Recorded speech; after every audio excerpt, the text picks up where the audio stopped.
le Sacré-Cœur. Ça évoque des images couleur rose ou bleue avec toute une iconographie du XVIIe siècle qui ne dit plus rien à l'homme d'aujourd'hui. C'est quoi le Sacré-Cœur? Le Sacré-Cœur, c'est la révélation du cœur de l'Évangile. Et Jésus a voulu, au moment même de sa mort, quelques minutes après avoir expiré sur la croix, nous indiquer la source de cet amour fou dont il nous a aimés. Le coup de lance qui est traversé de part en part la poitrine de Jésus nous indique la direction. C'est là que tout s'est joué. Non pas là, mais là. Et lorsque Jésus révèle à Marguerite, Marie, voici ce cœur qui a tant aimé le monde, qui a tant aimé les hommes, il veut nous dire, attention, c'est là mon secret, c'est là la source. Et à partir de cette révélation, nous avons découvert un autre Dieu que celui de notre enfance et d'un certain catéchisme, un Dieu vengeur, un Dieu espion, un Dieu sadique, le père sadique dénoncé par Freud et Sartre, avec raison d'ailleurs. On avait fait de Dieu un monstre, un croque-mitaine. Voilà que il nous dit non, c'est pas moi. Cette image était une caricature. Et beaucoup d'athées, en refusant Dieu, refusent non pas Dieu, mais cette caricature de Dieu qui a été celle de l'Église pendant si longtemps et qui a marqué de façon profonde et négative tant de monde, tant de chrétiens, tant de croyants. Je voudrais relire avec vous ce texte que nous venons d'entendre du livre d'Osée. J'ai aimé Israël. Israël. Jésus n'aime pas au pluriel. Israël, c'est moi. Israël, c'est moi. Il n'y a d'amour qu'au singulier.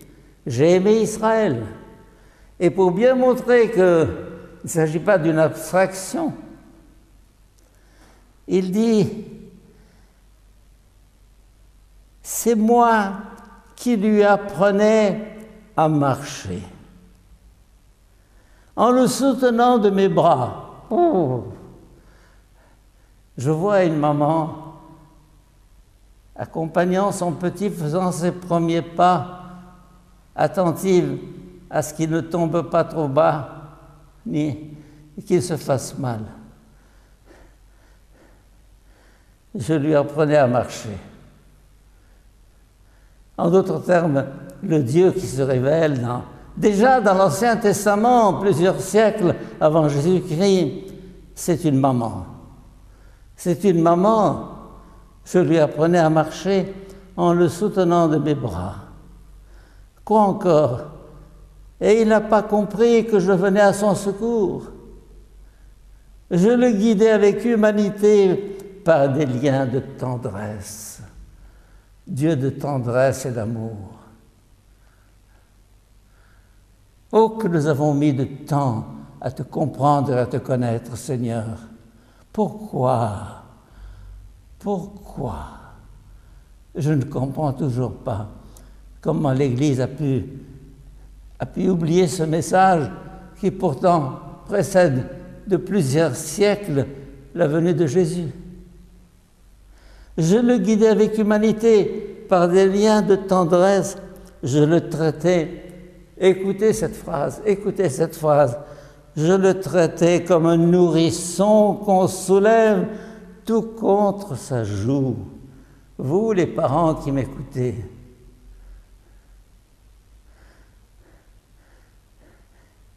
et qui avez cette expérience au quotidien avec votre enfant, tout contre sa joue. Il m'arrive, moi aussi, de porter un enfant dans mes bras et de sentir cette tendresse pour cette créature si pure, si innocente, et pour laquelle je n'ai que des sentiments, qu'un amour fou. Eh bien, Dieu, pour nous dire comment il aime ça. Il aime comme une maman. Je me penchais vers lui pour le faire manger encore, le faire marcher, le faire manger. Et quoi encore? Voilà. Le Sacré-Cœur est à comprendre dans cette perspective. Ce cœur, ce foyer, ce volcan.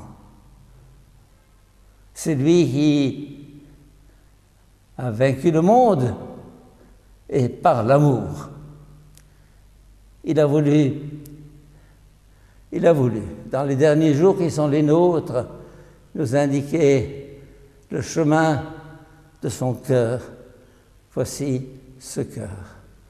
Et il aime à ce que ce cœur soit exposé, honoré, pas simplement de façon pieuse ou pieutarde ou pieuxarde, mais comme la source inépuisable d'amour et de tendresse qui devrait envahir notre vie et le monde. Amen.